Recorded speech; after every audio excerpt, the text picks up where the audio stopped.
como la nieve. Y de miedo de él los guardas temblaron y se quedaron como muertos. Mas el ángel respondió, dijo a las mujeres: no temáis vosotras, porque yo sé que buscáis a Jesús, el que fue crucificado.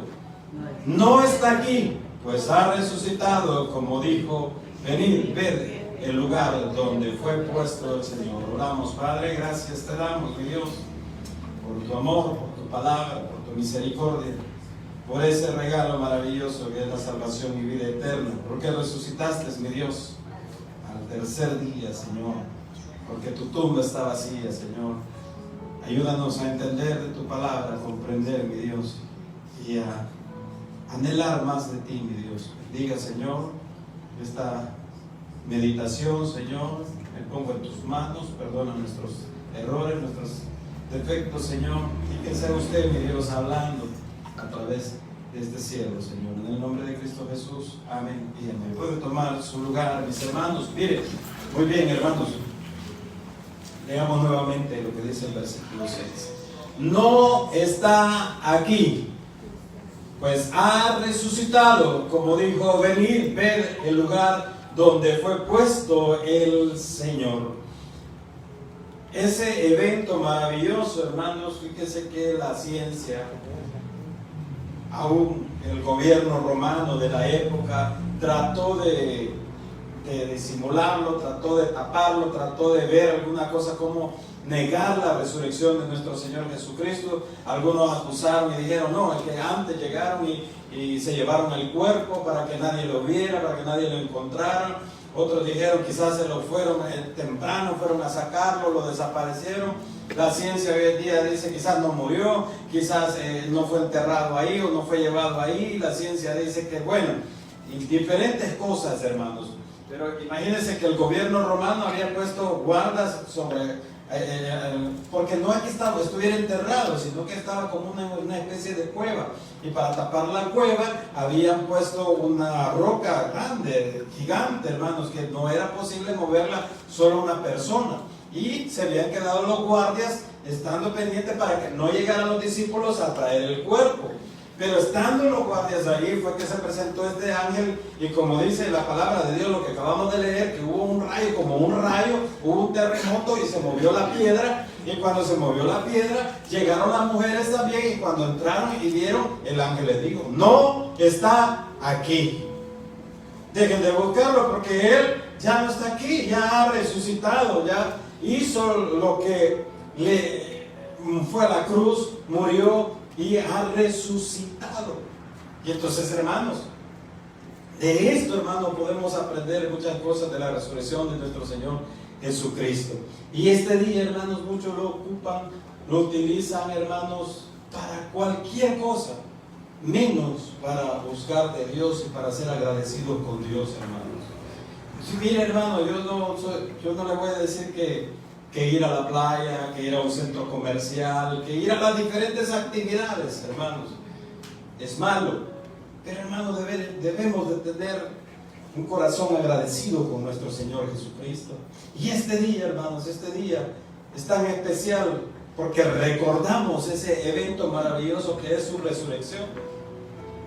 Pero la Semana Santa, hermanos, como se le conoce, como la tradición la ha llamado, la Semana Santa se ha convertido en cualquier cosa menos en buscar de Dios, menos en buscar de nuestro Señor Jesús. El día viernes, hermanos, estaba en el culto que adelantamos el horario, lo pusimos a las 5 de la tarde para evitar todos los inconvenientes del tráfico, todo el movimiento que hay ese día. Pero fíjense que no me molestó, sino que me daba un poco de risa. Yo aquí, hermanos, predicando, estaba con la alabanza, de repente ya veo un hermano en la iglesia que pasa viendo todo lo que había en las alfombras, ¿verdad? Y yo, vayan acá, hermano, dije. Y ya después predicando, hermano, allá iban otras hermanas para arriba. Y así varios hermanos de aquí, de la iglesia, pasando de un lado para otro. Y unos pasaban así como allá, ¿verdad? Para que no lo... Pero de aquí yo veo todo el panorama, hermanos. Y entonces yo me preguntaba, ¿cómo es posible, hermano, que siendo creyentes preferimos andar viendo todo ese tipo de cosas y no venir a la iglesia. Yo me hacía esa pregunta. Y le repito, no es que está mal, hermano, usted puede venir, puedo haber ido antes, venir a la iglesia o después ir a ver y todo eso, hermano, sí, está bien. No me voy a poner religioso y cuadrado, no sé qué, porque además siempre lo va a hacer. Pero yo me preguntaba y yo decía, ¿por qué preferimos esas cosas y no ir un momento a la casa de Dios, a recibir de sus palabras, a recibir su bendición? ¿Por qué preferimos eso? Y hermanos, es una pregunta que me hago constantemente, y quizás la respuesta la tendrá cada uno de nosotros, cada uno de ustedes, hermanos. Yo no sé, no le puedo decir, no me recuerdo, no le puedo decir, usted no vino, fulano no vino, no se trata, o no pretendo acusarle, señalarle, ni nada de eso, hermanos. Lo único que quiero es transmitirle el mensaje de nuestro Señor Jesucristo, y que usted se llegue a enamorar por un momento de nuestro Señor Jesús, y usted siente el deseo, el amor y la desesperación por venir a la casa de Dios antes que otra cosa. Cuando nosotros, hermanos, sentimos ese deseo, cuando sentimos esa desesperación por buscar de Dios, hermanos, lo demás sale sobrando, lo demás es extra. Pero eso es lo que nos sucede, hermanos, que no hemos valorado lo que Cristo hizo. Yo les, parafraseando un poco acerca de la palabra de Dios, porque antes de llegar a la resurrección, nuestro Señor Jesucristo fue entregado, fue arrestado por los soldados romanos y fue llevado a un juicio que es de lo más injusto que ha existido. Y en el juicio, hermanos, lo desnudaron, lo sacaron a un patio y lo pusieron ahí.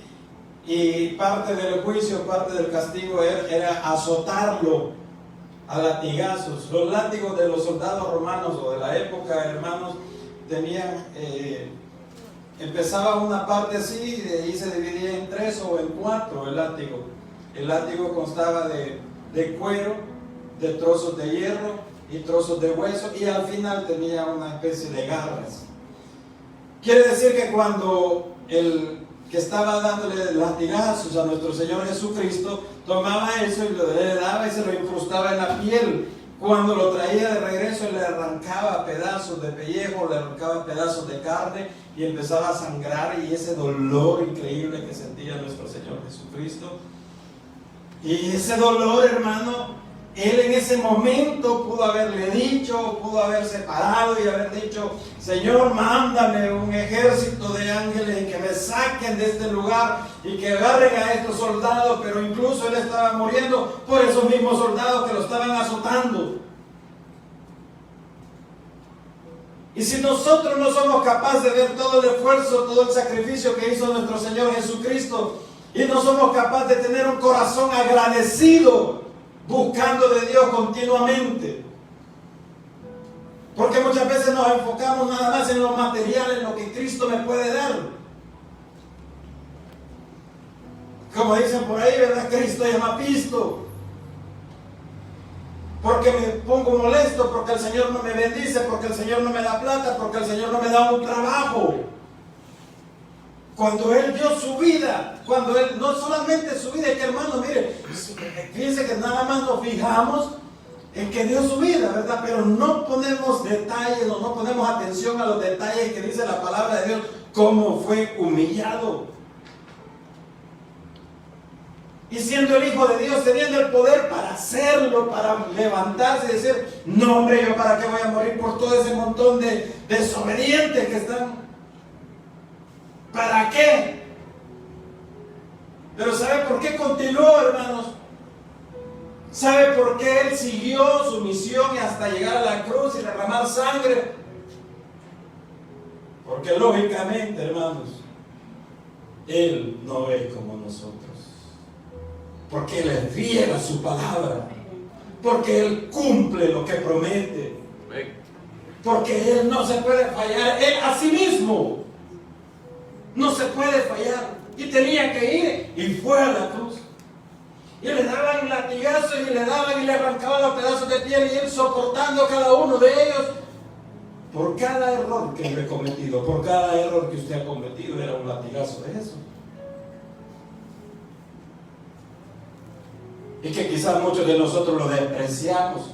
No que digamos, ay, no fue nada lo que hizo el Señor. No lo decimos abiertamente, pero cuando, hermanos, nosotros no queremos ni venir a la casa de Dios. Mi hermano, si usted no viene a la iglesia, usted no va a perder la salvación, porque somos salvos por gracia. Pero ¿saben en qué se convierte? En un desagradecido con Dios. Porque venimos a la casa de Dios en agradecimiento a lo que Él nos ha dado. Y después dice la palabra, hermanos, que todo lo demás viene por añadidura. Pero nosotros queremos primero las añadiduras. Queremos visto, queremos bendición, queremos esto, queremos protección, queremos todo. Y después, si me sobra el tiempo, si me sobra la vida, busco de Dios. ¿Por qué las iglesias, y lo digo con todo respeto, mis hermanos, porque respeto mucho las canas, ¿por qué las iglesias están llenas, hermanos, de personas mayores? Porque el joven no quiere nada con Cristo. Porque el joven cree que es el dueño, amo de su vida y que todo va a estar bien y que todo le va a salir bien. Porque vemos primero lo material antes que ver a Cristo Jesús. Y usted aquí esta mañana, hermano, debería estar con un corazón agradecido porque Él vive. Y está sentado a la diestra del Padre porque ha resucitado. Amén.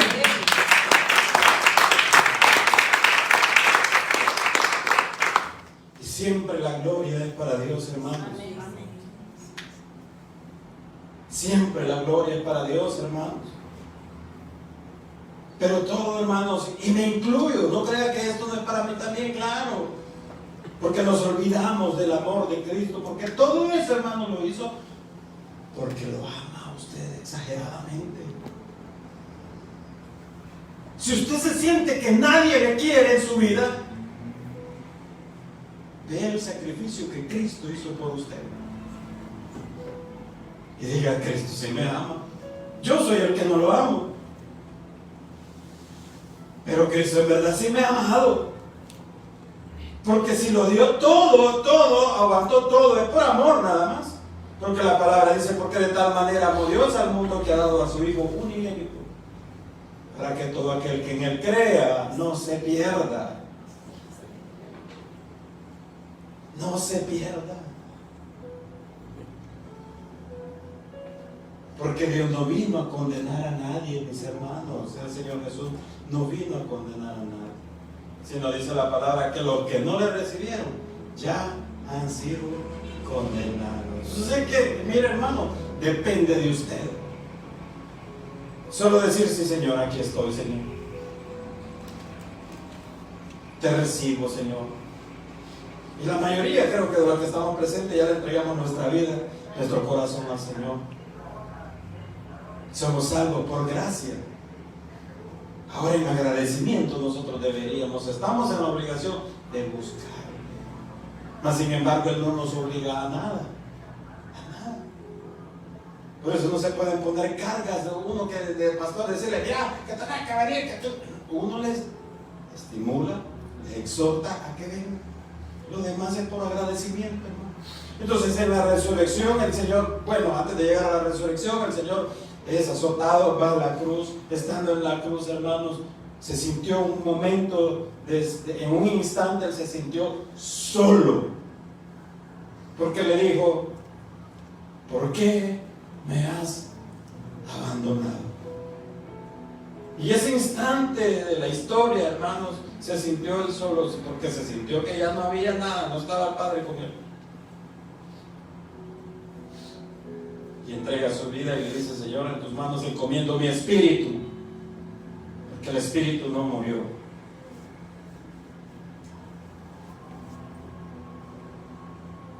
Y pasan 3 días y Él resucita, como lo había dicho. Pero ¿qué podemos aprender, hermanos? ¿O qué efecto ha causado la resurrección de nuestro Señor Jesucristo? La resurrección de Jesús es el fundamento de nuestra fe, hermanos. Si Cristo no resucitó, hermanos, ¿qué estamos haciendo aquí? Nada. Pero Él ha resucitado, Él está vivo. ¿Y por qué le digo esto, hermanos? Porque hay diferentes tipos de pensamientos.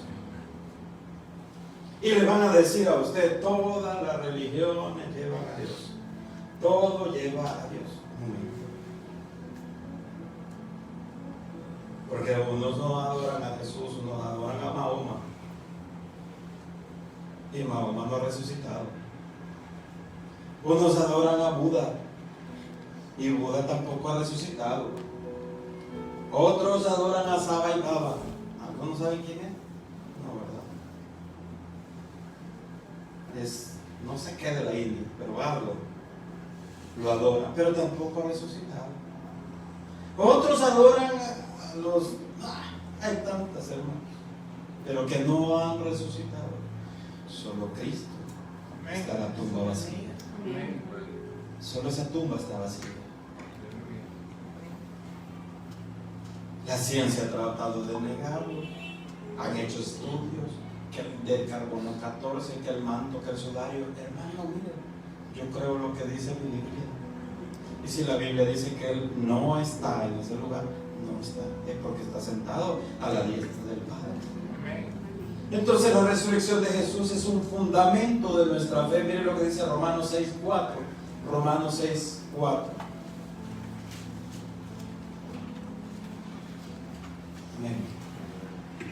Porque somos sepultados juntamente con Él para muerte por el bautismo, a fin de que como Cristo resucitó de los muertos por la gloria del Padre, así también nosotros andemos en vida nueva. Esa es una representación del bautismo. Cuando nosotros nos bautizamos, hermanos, somos sepultados con Cristo y resucitamos a una nueva vida con Cristo. Pero también tenemos la esperanza que un día, si morimos con nuestro Señor Jesucristo, vamos a ser resucitados. Esa es la garantía. Si el Señor Jesús no muere, si el Señor Jesús no va a la cruz, si el Señor Jesús no resucita, usted y yo estaríamos condenados. Hay una condenación. En la antigüedad, hermanos, para la remisión de pecados, para cubrir los pecados, se tenía que hacer el sacrificio de un animal. Usted va a ver en el Antiguo Testamento donde sacrificaban corderos sin mancha para el perdón de pecados. Pero eso duraba un tiempo y cada cierto tiempo había que hacerlo. Porque un día a mí me preguntó, pero pastor, ¿y antes por qué sacrificaban animales? Y yo, porque ya no sacrifican animales. ¿Y el por qué? Porque Cristo es el cordero inmolado. Cristo es el sacrificio por cada uno de nosotros. Y Él ya se sacrificó, Él ya dio su sangre por usted. ¿Cuánto vale usted? ¿Cuánto vale su persona? Vale la sangre de Cristo. Si a usted lo han hecho sentir como nada, si a usted alguna vez le hicieron sentir que no vale nada, solo quiero decirle que usted tiene el valor de la sangre de Cristo. Que alguien me le ponga precio a la sangre de Cristo. Que alguien me diga, mire pastor, yo digo que vale unos... No, yo ni me imagino. Es que no tiene precio, hermano. Entonces ese es el valor que usted tiene. Entonces es el fundamento de nuestra fe, la resurrección de nuestro Señor Jesucristo. También nuestro Señor Jesucristo, al ir a la cruz y luego resucitar, canceló todas nuestras deudas. ¿Cuántos deben aquí allá en Prado? No me levante la mano. ¿Cuántos deben allá en el banco? Amén. ¿Cuántos deben allá en Omnisport? Amén. ¿Cuántos deben allá en algún lugar? En la tienda. ¿Cuántos deben allá en la tortillería? ¿Cuántos deben en la pupusería? ¿Cuántos deben? ¿Cuántos tienen una deuda? Pues deben la casa, o deben algo. Y si no tiene, gloria a Dios que no tenga deudas. Qué bueno, qué bendición. Pero tiene una deuda económica. ¿Cuántos deben todos los pecados que cometemos? Amén. Ahí ya no hay amenes. Hay una deuda pendiente. que solo Cristo la pudo pagar por nosotros. Él canceló nuestra deuda. Mire qué bonito fuera que de repente viene alguien y le dice: bueno, usted debe tanto de la casa, ya está cancelada la deuda. Aquí tiene, mire, aquí están las escrituras, aquí está también la cancelación, aquí está ya. Si va a pagar la cuota, iba mañana. No, ya está pagado, no se preocupe. Que alguien le diga: ya está pagado todo. ¿Se alegraría o no se alegraría? Aunque sea ese televisor o la lavadora, ¿verdad? Mire, ya está pagado, ya no hay problema, ya no se angustie. O que le digan: el recibo de la luz ya está pagado, el recibo del internet ya está pagado, mira, aquí está. Se alegraría, sí, ¿verdad? Qué gozo. Y el Señor no le ha cancelado ese tipo de deuda, hermano, le ha cancelado una deuda más importante. Porque nosotros estábamos en enemistad con Dios, aunque no lo hayamos querido. Miren lo que dice la palabra de Dios, hermanos. La paga de nuestros pecados ha sido nuestro Señor Jesucristo. Colosenses 3, versículo 13. Él canceló nuestras deudas, la paga de muerte por nuestros pecados. Dice: soportándoos unos a otros. Colosenses, ¿qué le dije? 3:13. Póngame el siguiente, por favor. Si no, ya lo busca. Y sobre todas estas cosas vestidos. No es ese, hermano. Bueno, pero mire, hermano, lo que le busco en el versículo, que lo escribí mal. Quiero decirle, hermanos, que Él ha cancelado todas nuestras deudas. ¿Y cuáles deudas? Las que teníamos nosotros por cometer cada uno de los pecados. La palabra de Dios nos dice, hermanos, que cuando usted recibe al Señor Jesús como su único y suficiente Salvador, Él paga las deudas. Todos los pecados se los paga ahí. Son perdonados, pues, los pecados. En ese mismo instante son perdonados. Entonces, de ahí para acá, hermanos, usted puede, no es que pueda, sino que peca. Pero dice la palabra de Dios también, hermano, que esos pecados ya están pagados. Por eso es que también aquí hay algo bien difícil que nos cuesta entender o comprender. Cuando decimos: ¿cómo es posible que esta persona, siendo lo que es, va a ser salvo? ¿Cómo es posible? Porque usted y yo lo único que hemos hecho, lo único que debemos de hacer es creer en el Señor. Creer en Él. Pero si no creemos, ahí sí somos condenados. Entonces, hermanos, dice la palabra de Dios en Colosenses 2:13: y a vosotros, estando muertos en pecados y en la circuncisión de vuestra carne, os dio vida juntamente con Él, perdonándoos todos los pecados. Todos los pecados fueron perdonados. Pastor, ¿y qué pasa si hoy estoy haciendo lo que no le agrada al Señor? ¿Me va a perdonar el Señor? Dale perdón y el Señor le va a perdonar. Entonces, pastor, puedo hacer lo que me da la gana. Haga lo que le da la gana. Sí, hágalo.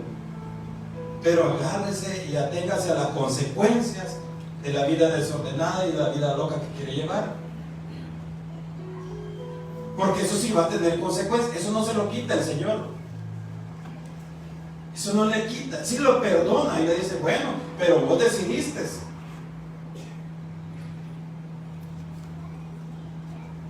Conocí a una persona, hermano, que desde los 13 años empezó a fumar. 13 años. Empezó con un cigarrito. Tranquilo, un cigarrito, no pasa nada. 14 años seguía fumando, 15, 20 años. Era aquello de que con el mismo cigarro, ¿verdad? Con el mismo cigarro encendía el otro y seguía fumando. Desayunaba un cigarro y café. Ese era el desayuno. Tiene 30 años, 35 años, 40 años, fumador, pero fumador. Se hizo cristiano. conoció el amor de Dios, le pidió perdón y misericordia, el Señor lo perdonó, le entregó su vida. Y él dijo: yo no quiero seguir en este vicio, ya no quiero, ayúdame, Señor, perdóname, sácame de esto. Y dejó de fumar, hermanos. Pero de repente una tos, de esa tos, tos y tos, no se le quitaba, consulta, le dan tratamiento, va donde otro médico, le dan tratamiento, sigue la tos, sigue ahí, lo mismo y lo mismo y lo mismo. De repente, cáncer del pulmón. 2 años después, partió. ¿A dónde partió? A la presencia del Señor. Pero la consecuencia de su decisión, conocí a una persona también que era de los más perdidos que había allí frente donde yo vivía, en mi pasaje. La mamá ya no lo aguantaba y entonces él se fue para Estados Unidos. Regresó de Estados Unidos deportado, pero regresó peor, hermano, de aquello que daba miedo. De repente conoció a alguien y esta persona era cristiana y lo ganó a Cristo. Y de repente usted lo veía que andaba de manga larga y con una Biblia. Y toda la gente y los vecinos decían: qué bueno, gracias a Dios que está cambiando, qué bueno, me alegro, que no sé qué. Pero de repente, hermanos, soltó la Biblia, se quitó la manga larga y andaba otra vez en esto, quería haciendo un relajo increíble. Y entonces la gente decía: bueno, y este que está jugando con Dios, que no sé qué, que no sé cuánto. Yo no era creyente, hermano, pero solo observaba. ¿Qué pasa con este que no sé qué? A los días otra vez con la Biblia y de manga larga. Hermano, nadie sabe la lucha que cada quien vive. Nadie sabe las luchas. Solo Dios conoce los corazones. De repente otra vez andaba en lo mismo y había soltado la Biblia. Y así, de repente otra vez, hermano, tomó la Biblia, se congregaba. Y esta vez no duró poco tiempo, esta vez ya tenía como unos 6 meses quizás, de que andaba bien, súper bien. Pero un día, en la entrada del pasaje, con su Biblia, con su manga larga, con su novia a la par, pasó un carro, bajó el vidrio, sacaron una ametralladora, pero la muchacha lo tiró ahí, no le hicieron nada a él, ahí quedó tirado. Y todo el mundo decía: pero si ya era creyente, pero si ya era cristiano, pero si, ¿por qué le pasó todo esto? Hermano, Dios conoce, Dios sabe. ¿Estará en la presencia del Señor? El Señor lo sabe, hermano. Pero el Señor perdona los pecados, pero la consecuencia, pues ahí está, ¿verdad? Bien, y a vosotros, estando muertos en pecados y en la incircuncisión de vuestra carne, os dio vida juntamente con Él, perdonando todos los pecados. Y miren lo que dice el 14, y esto es muy bonito: anulando el acta de los decretos que había contra nosotros, que nos era contrario, quitándola de en medio y clavándola en la cruz. El acta, la lista negra que usted tiene y que yo también tengo. Esa lista negra, viene el Señor Jesucristo, la agarra, la toma y la clava en la cruz, anulando todo. Pero eso no nos da derecho de seguir haciendo lo que nos da la gana.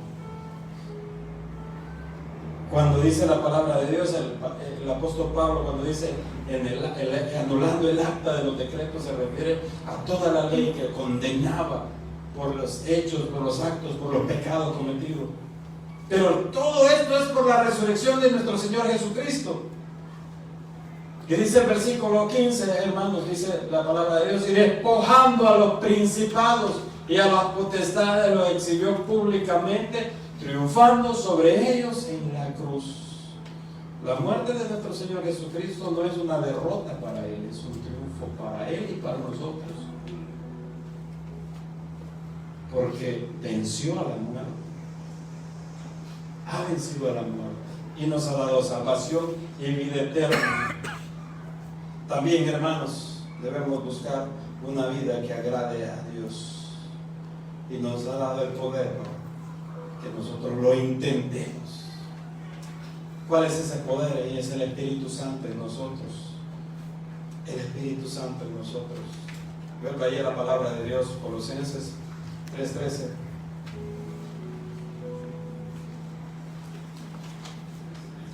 Soportando, 2:13, perdón. Dale con el mismo. 2:13.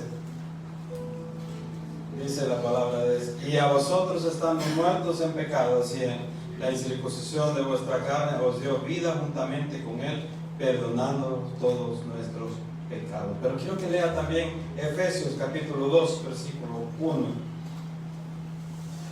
hablando acerca del perdón de los pecados. Y Él os dio vida a vosotros cuando estabais muertos en vuestros delitos y pecados. Antes de Cristo, antes de usted entregarle su vida a Cristo, usted estaba muerto en sus delitos y pecados. Había una condenación sobre nosotros. Y luego dice el versículo 2, Efesios 2:2, en los cuales anduvisteis en otro tiempo siguiendo la corriente de este mundo, conforme al príncipe de la potestad del aire, el espíritu que ahora opera en los hijos de desobediencia. Dice el versículo 3, entre los cuales también todos nosotros vivimos en otro tiempo, en los deseos de nuestra carne, haciendo la voluntad de la carne y de los pensamientos, y éramos por naturaleza hijos de ira, lo mismo que los demás. Siguiente versículo. Pero Dios, que es rico en misericordia, por su gran amor con que nos amó, aun estando nosotros muertos en pecados, nos dio vida juntamente con Cristo. Por gracia sois salvos.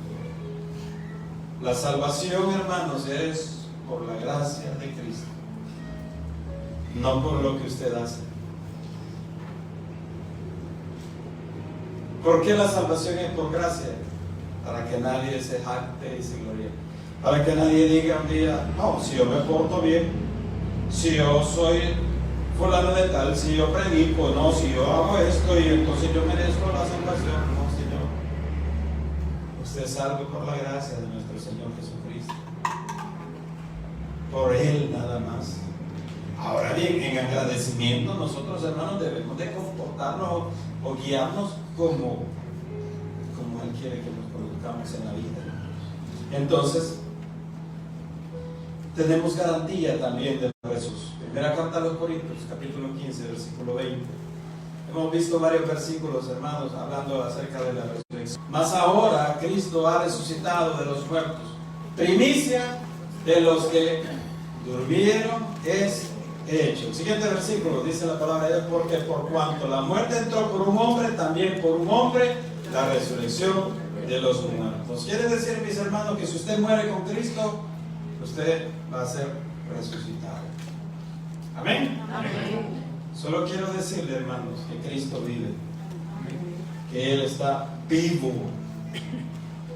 y que ha vencido, que triunfó sobre la muerte, que este motivo, este día es un motivo para celebrarlo, para gozarnos, para alegrarnos, porque Cristo está vivo. Porque Cristo vive. Póngase de pie, hermano. Aleluya. Y dígale al Señor: Cristo vive.